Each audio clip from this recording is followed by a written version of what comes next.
How to add a background to your Gmail. Want to personalize your Gmail page? Let's walk through how to add your favorite image as the background. It's a simple way to make your inbox feel a little bit like you. Now, let's dive into the topic. First things first, open up Gmail in your browser.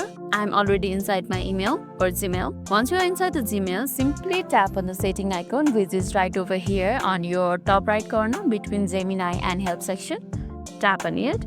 Then scroll down and there you can see an option for theme. So right now my themes look like this. Simply tap on view all and that will provide you the themes. These are the background images. You can tap on more images and explore more on this type of images like this ones. Let's go back, and these are the simple backgrounds that is just made up of colors. Now let's choose one of this. Let's go to the more images and choose something from here.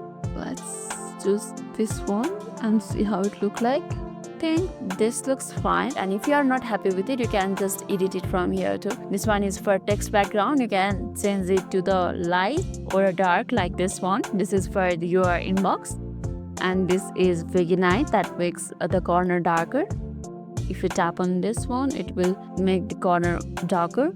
And there's a blur. You can access the amount of blur from here. So this is much blur. I think it's good unblurred. Okay. And once we're happy with it, simply tap on save. And as you can see, we have successfully added a background to the Gmail. And if you are not okay with this, you can change it again anytime you like. Just like following these same steps. Easy peasy, right? And lastly, if this video made your day a little bit easier, don't forget to like and subscribe for more amazing tips. Thanks for watching and see you in the next video.